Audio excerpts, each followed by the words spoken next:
and welcome to The Sound of Economics, the podcast from Bruegel, the Brussels-based economic think tank. I'm your host, Rebecca Christie from Bruegel. I am joined today by two of Bruegel's finest energy scholars to talk to you about a really cool paper that has come out this spring. It is on how to upgrade and connect Europe's energy grid. We talk a lot about the transition to clean energy, but maybe not enough about the transmission channels that get that energy from wherever it's made to wherever it needs to go. With us today, we have Conal Husaf and Georg Zachman, who wrote the paper and will tell us what it says, why it matters, and what we should do about it.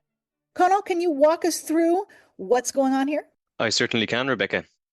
So yes, as you mentioned, our paper is about grid investments, and electricity grid investments have really been in the news for the last couple of years. The general feeling is that we need to spend a lot of money in Europe on upgrading our electricity grid.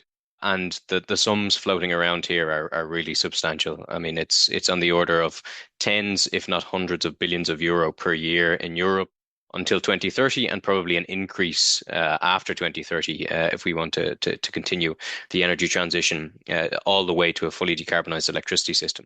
So it's big numbers. And these numbers can be, in some senses, a bit daunting. There are good reasons why the numbers are so big. There's on the demand side, we have just a massive electrification wave planned. So the electrification of the transport sector through electric vehicles, the electrification of home heating through heat pumps, for example, and the electrification of a lot of industrial processes too, means that sort of by about 2040 we expect something on the order of 60% of energy consumption to happen through electricity. So this is a sort of step increase in electricity demand on the demand side. And so, of course, you need more electricity networks to handle this increase on the demand side. Also, on the supply side, we have a lot of changes with decarbonization. So the deployment of renewables means that the sources of electricity are in different places than they were historically. Where is a really good location for wind is not necessarily where you would have put your gas-fired power plant when you built it, 30 years ago or something like this. And similarly for solar resources, typically they're not necessarily exactly where all of the demand centers are. So you need to build new networks to basically take the supply of electricity to these increasing and growing demand centers of electricity on the demand side.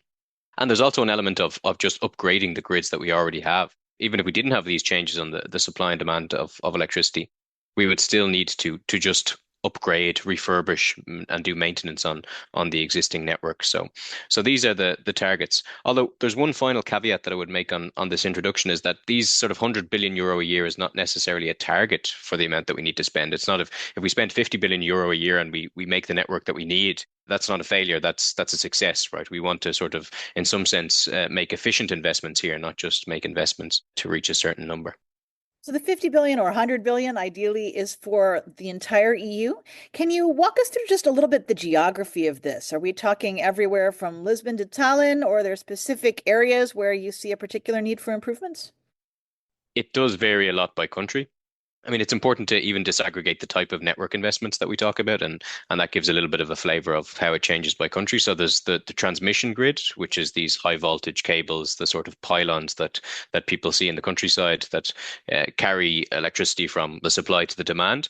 But then there's the distribution networks, which happen at the more local level, that happen in your city, that are the cables that you see that bring the electricity into your home. And the investments on both of these sort of layers of the grid are different. The investment needs are different. In fact, about 2/3 of those investments we estimate would happen at the distribution level. So at the sort of local municipal level is where more of the investments need to happen. And there you see some of the regional differences. So, for example, a country like France has had a more electrified heating sector. For example, people have a lot more home heating using electricity there. And so they have a more developed distribution grid already, and they have less needs to spend on the distribution grid, but they have more needs on the transmission side, whereas the converse is true in Germany. They need to make huge investments on the distribution side compared to France. So there are clearly regional differences. Also, you see questions like offshore grid investments in the North Sea as another big sort of regional specificity that projects need to be built on. So we see quite a varied picture around Europe for sure. Gary, you've talked to us before about how Europe can switch away from dependence on Russian gas and move to more green and clean sources of energy. How does this fit into that work, and what's new here? Hi, Rebecca. And as Conor said, I mean, the grid is essential to get to the transition that we want to have. We need to connect the new supply sources to the new types of demand that we are going to have with full electrification of our system. So both the transmission and the distribution grid are going to be crucial, and we are not getting there at the moment. So what we see is we see relatively little increase in cross-border capacities over the past 10 years. So something that we would really need in order to make sure that when the wind blows in one country, then the gas power plants in the other country can be switched off. We need cross-border lines to get faster off natural gas, for example. We also do see that in member states, we have increasing amounts of so-called redispatch. That means that there is not enough transmission capacity, therefore sometimes more expensive, more emitting power plants need to be switched on in some parts of the country because there is not enough grid to bring the cheap renewables to there. So Germany is a prime example for that. We also experience that not all consumers can be connected as quickly as they want to. So there are some new electricity consumption that is coming up and that want to get a connection, and the grid companies are not able to move fast enough. And the same is for generators, especially renewables generators that are happening in kind of rather remote parts of the old grid. And therefore they have to wait for sometimes long times. And also some generators like solar PV in the Netherlands, for example, is getting increasingly challenging to connect to the system. So here, much more investment is needed to move ahead. And the big challenge, the way we always describe it, is that it's essentially a dance between generators, consumers, and grid. Everybody wants to be kind of the last on the dance floor when anything is going already on. So everybody is waiting, and we need somebody to break the ice. And the grid would be a natural kind of component of the system to go a bit earlier because they are largely publicly organized. They are a bit cheaper than the other two parts of the system, and they are so much of a no regret option that they should really go ahead more. Is this something Brussels can organize, or do the member states have to do it themselves?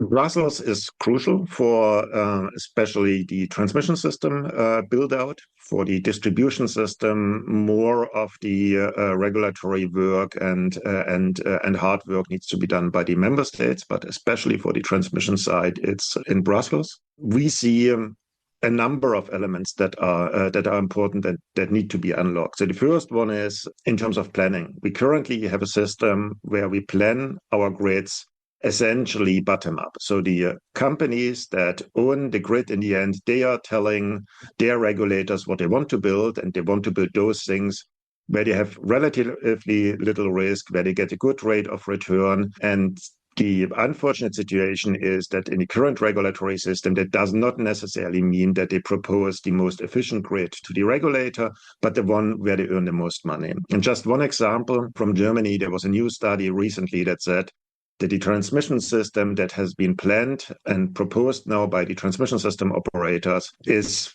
by a factor of 1/3 too expensive compared to an optimal system. So that means 90 billion euros in Germany alone that would be spent on things that are not needed. And things that come to mind, for example, is non-wire alternatives. So sometimes it's cheaper to put a storage on both sides of a connection rather to extend the connection, because then in the nighttime, for example, when no electricity would flow, you could essentially charge or uncharge the batteries, and that would save you from building additional transmission lines.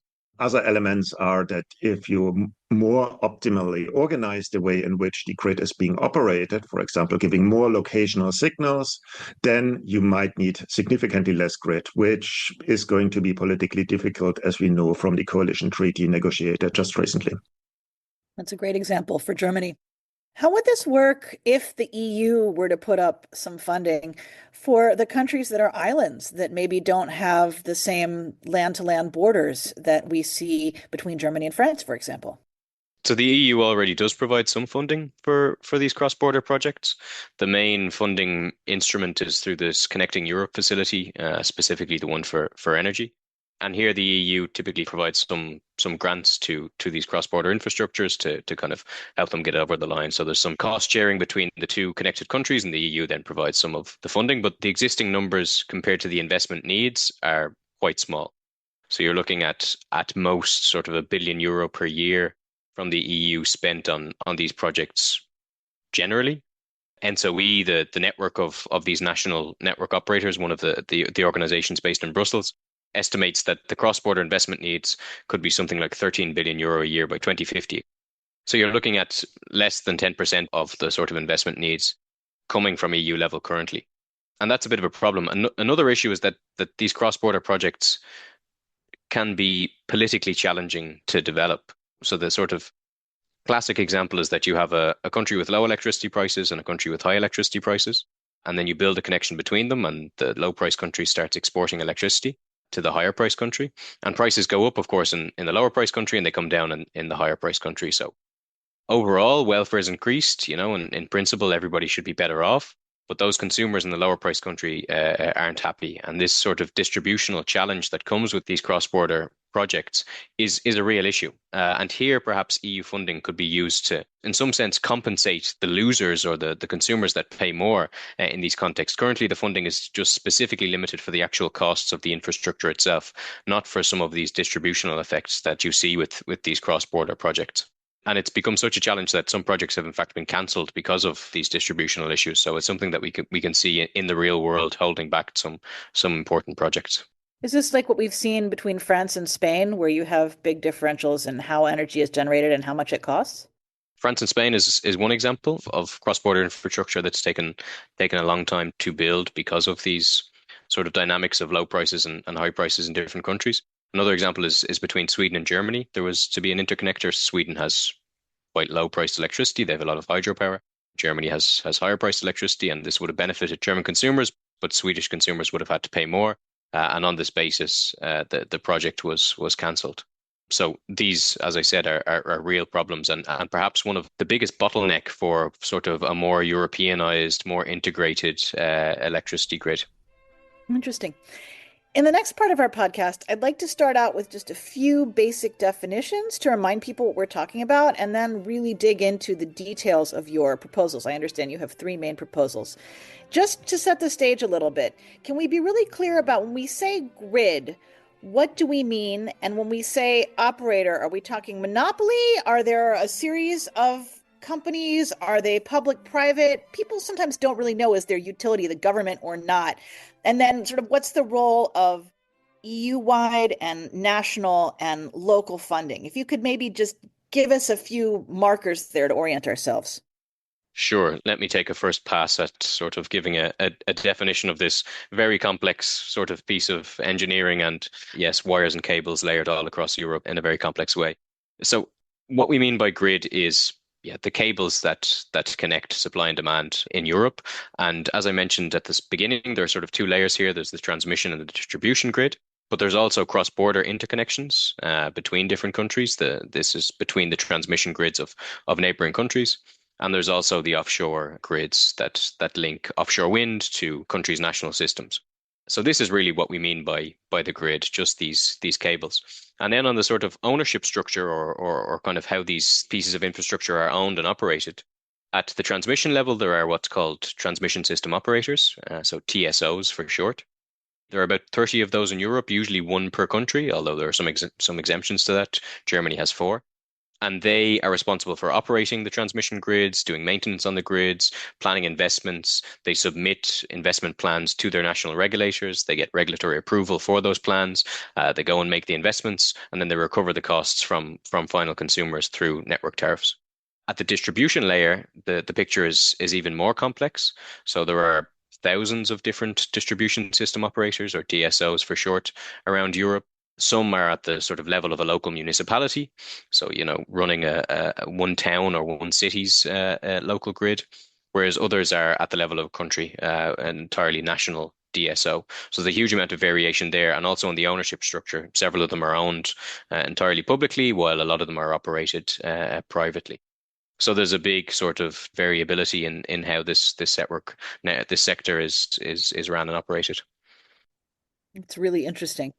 In terms of financing, as Conor mentioned, the typical mode of financing of the grid is through TSOs, DSOs applying from the regulator for approval for what they are building, and then they're allowed certain costs that they then can ask the consumers to pay.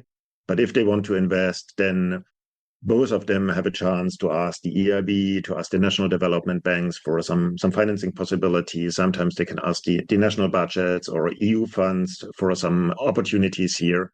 That can happen, but largely the big transmission system operators and the big distribution system operators, they go really to financial markets and ask financial markets to so they issue bonds or project related or company related and are able to finance themselves because they're actually quite attractive financial products because they have a regulated rate of return, and therefore the investor, for example, pension funds know for 20, 40, 50 years what they are getting in terms of return from those investments. Thank you for that. So, Georg, what are your three solutions and how do they fit together? As we lined out, we think there are a couple of issues that need to be resolved to get the grid going.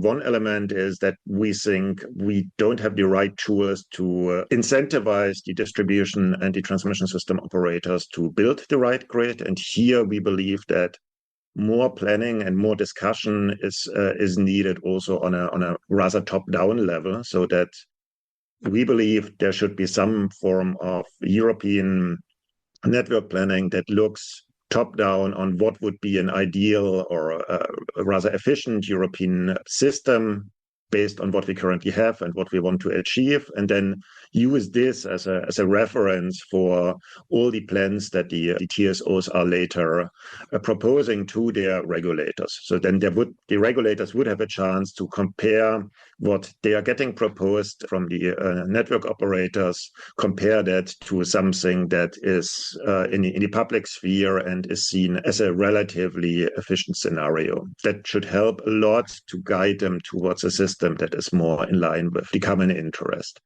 A second element to that is that we believe we need system operation to be more grounded into the premise of European efficiency. That means we think that the current system in which it is decided who in a certain moment has to produce and who can consume, which is currently based on a rather collection and combination of national tools, should come to a more European level and should take more into account the granularities of the system in time and in location.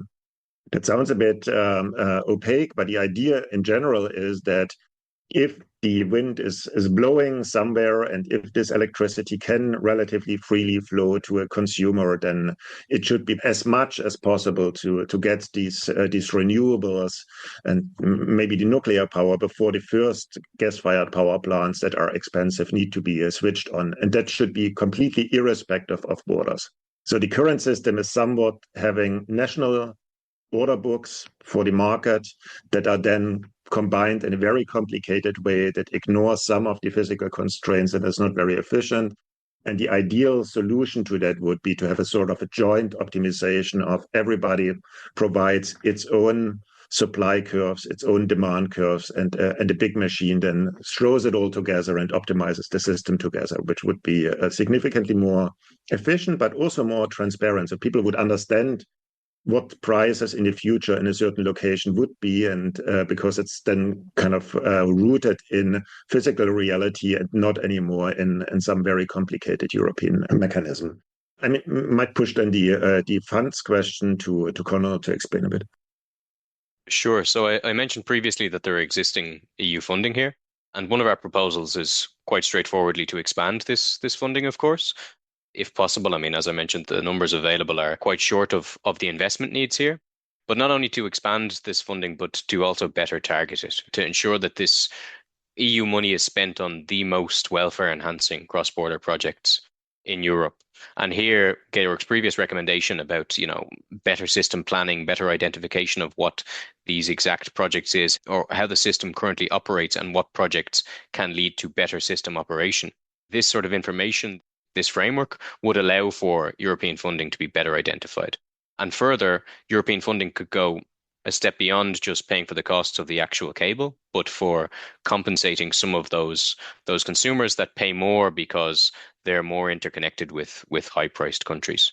So this is the second part, is to expand and better target EU funding.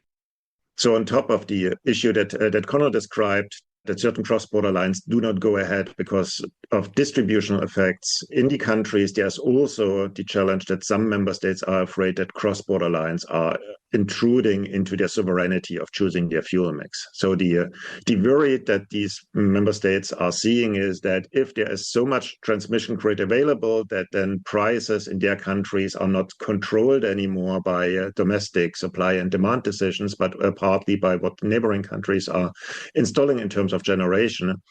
That means that every increase in capacity is kind of loosening their control over their domestic system. And here we believe that things like a stronger European fund could kind of give kind of some carrot to member states to accept that, but also that one tool to help member states to kind of do some good for their consumers would be some financial tools that enables them to push some of the cost of the current system to the future. And here Connor has made quite an interesting proposal in the paper, and probably best when he explained this. Sure.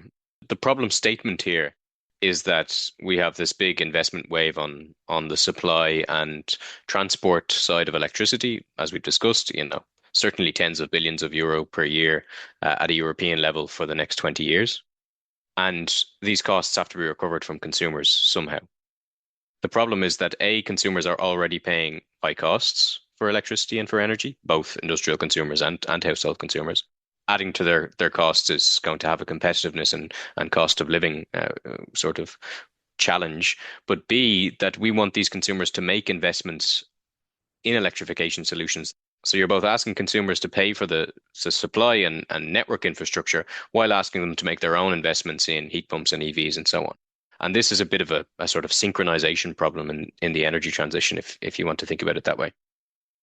So this problem sort of motivates the idea of, can we somehow smooth out this cost recovery of the grid component of final consumer costs at the very least? Can we smooth out this component over time, more so than would happen under current sort of regulatory frameworks? And the way you might do this is follow an example that's currently underway in Germany for their hydrogen network. The translation from the German words is something like an amortization vehicle.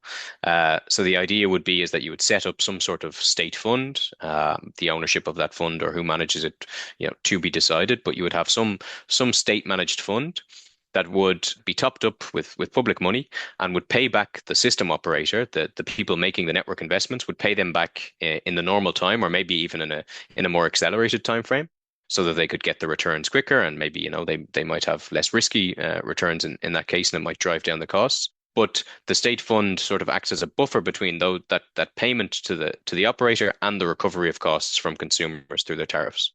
So the consumers don't see this full cost come onto their bills for, say, maybe 20 or 30 years. You can push out that cost over time.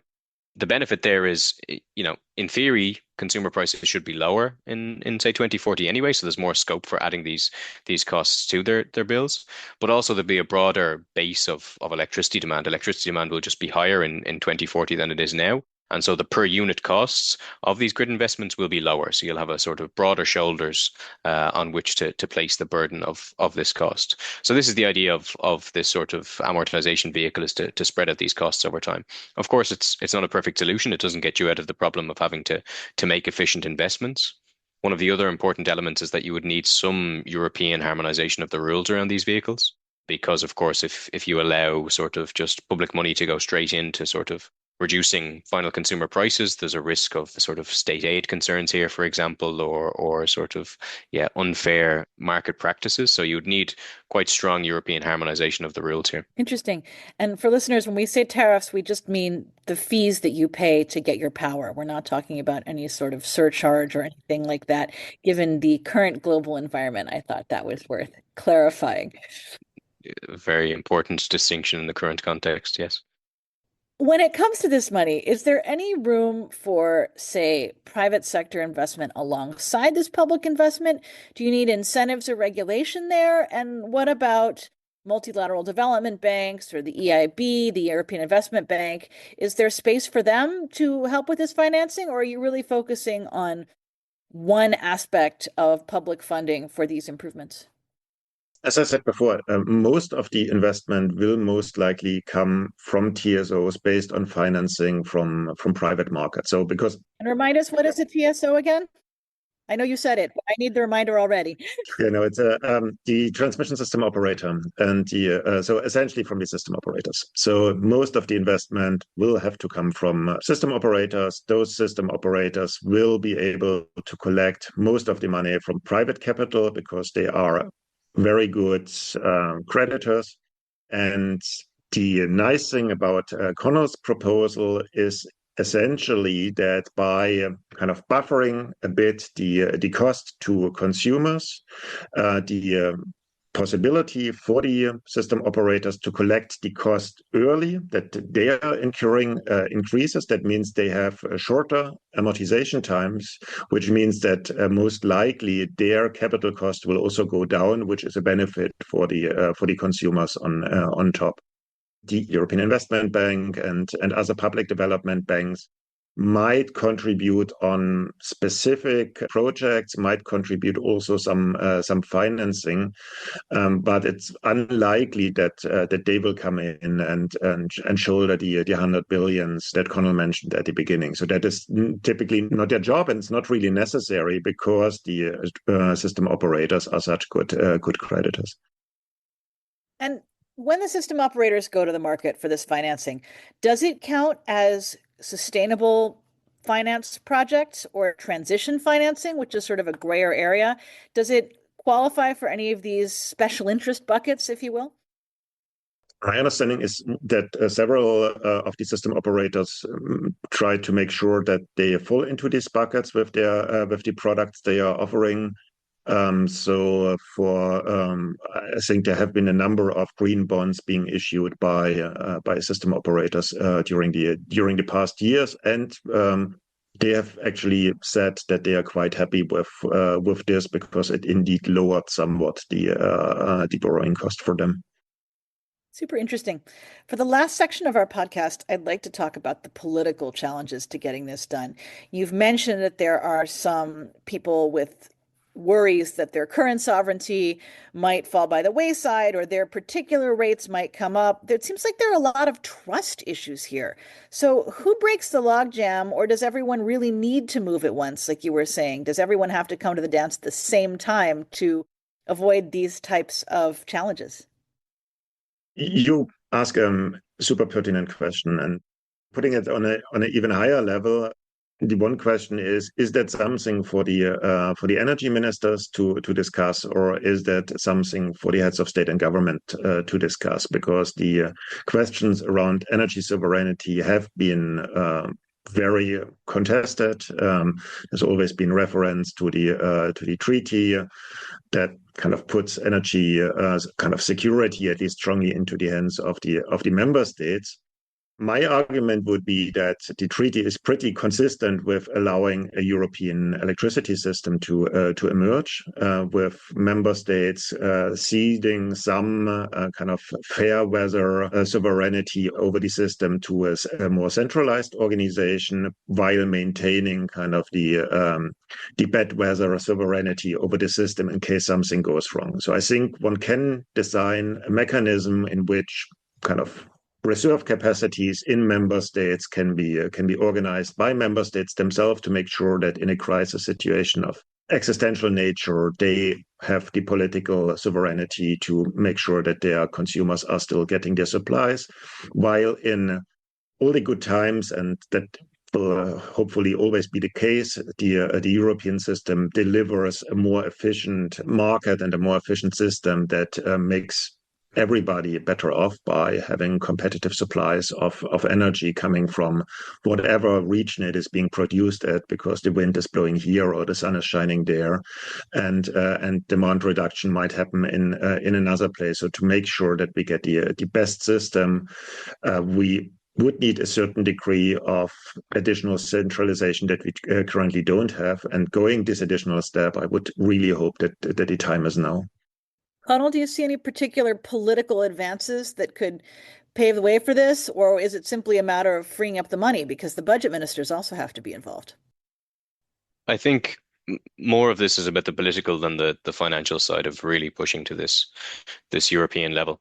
I mean, one can imagine sort of, some regional cooperation between certain key areas that can lead to more sort of regional integrations rather than, a direct step to the European solution first. And that would be welcome progress, would be efficient, would improve, efficiency of system operation and of planning for investments at a regional level. So you could have, basins of renewable energy, the North Sea, the Iberian Peninsula, these sorts of areas. You could imagine having some sort of cooperation, and we do see some examples of that already. So the North Sea has this North Seas Energy Cooperation sort of organization, NSEC, that does some of this system planning and sort of sets targets for the renewables that they'd like to see. And of course, this has an effect on the network investments that you would need to meet those renewables targets. So regional cooperation is a sort of perhaps second or third best, baby steps towards this more European solution. But I do see it more as a challenge of overcoming those political constraints related to sovereignty and trust than a question of just opening the tap and getting more money into the system. Really interesting. And my take would also be that we currently do not really have the sort of political forums for this cooperation. So I mean, in the crisis, energy ministers had to meet, I don't know how many dozen times in order to make sure that the system kept running, because there was no other kind of conventional forum in which the technical people or the more working level people were able to meet and arrange for sensible solutions. And currently, for example, on network planning or system planning, the example I like to often bring is that Germany has some long-term energy or electricity scenarios for 2045, and you can look into these scenarios for every year how much electricity is being exported or imported towards Poland. And if you show these numbers to Warsaw, they say we have never seen those numbers before, and that of course does not make sense. I mean, we need some tools, and here we believe that we can also refer back to the paper that we did on a European Energy Agency. We need some European tools to get to joint reference scenarios, to a joint understanding of the system, to a joint understanding where everybody is going, and to see where the room for more cooperation can lie. Yeah, and we did a podcast earlier on the proposed energy agency where I learned that it's strictly for data collecting and providing this information, that it's not an agency to regulate or shove anything down people's throats. It's to give them the information that they need. And that was really interesting for me. So I hope that catches on. What about countries that are not part of the EU, but that are geographically in the way, like Switzerland or the Western Balkans or other places like that? Do they factor into this at all, or do we just go around them? It's a nice and tricky question. And in the current electricity system, they are part in, part out. So they are part of the kind of technically integrated system. For example, Switzerland is part of the continental European electricity system. So it kind of operates at the same frequency like Portugal or now Latvia. At the same time, it is not really part of the emission trading system, and or only linked to that. And we will have discussions on CBAM and all sorts of issues, and it will be the same with the Balkans countries. So the challenges of operating a joint electricity system and to design it, and at the same time having some rules that are highly important for the operation of those systems that are not aligned with each other, that will stay with us. I mean, the UK is also a very, very important example here. The slight advantage here is that we have no alternating current connections with the UK, which means they are kind of the flows can be controlled a bit better because it's direct current connections. But still a lot of the regulatory complexities that arise from having a system that at every second needs to be completely cleared, while not having exactly the same rules on both sides, is going to be a source of a lot of complication for the next decades. That's really helpful to understand. I also wanted to ask you, do your proposals take any stand on how the electricity gets made, whether it's renewable sources or existing gas or oil-fired plants or nuclear power? Does that matter here? I think the recommendations around ensuring that we have, efficient network investments, that we operate the system efficiently, is somewhat predicated on the expectation that we decarbonize the electricity system in the next 10 to 15 years in Europe. So it's not necessarily based around, you could imagine a system that doesn't really change its electricity mix, and a lot of these recommendations would still hold true in terms of better operating the system, ensuring that new investments are efficient. But one of the premises of the paper is that we will build and need to build a lot more renewables in Europe in the next 10 to 15 years to decarbonize the electricity system. Of course, there are still a lot of national sort of specificities here in terms of the electricity mix and related to nuclear energy, and some countries will keep gas in their systems longer than others, and all of that is still a sort of national question, but it doesn't get away from the fact that we will need to spend a lot more money on grids regardless.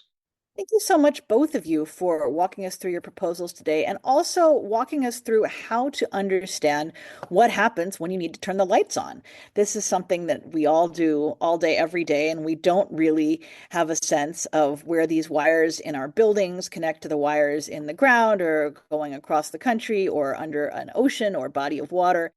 And to me, anyway, it's really helpful to see that there's money needed, but even more than the money, we need political trust and political cooperation.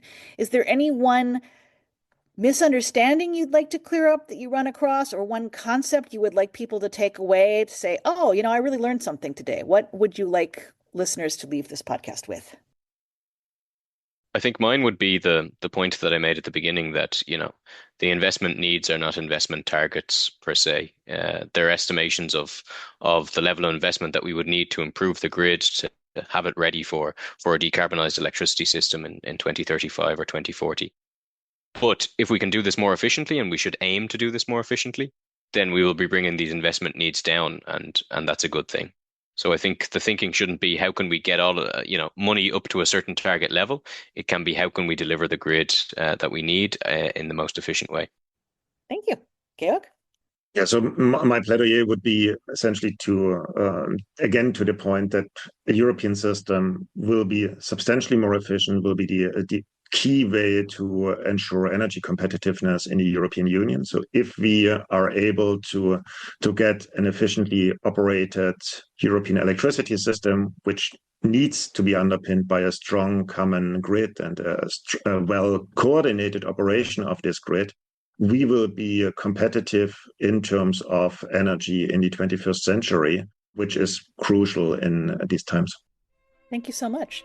Georg Zachman, Conal Husaf, they have written a paper for Bruegel on proposals for a better, more unified European energy grid. You can find that paper on our website, bruegel.org.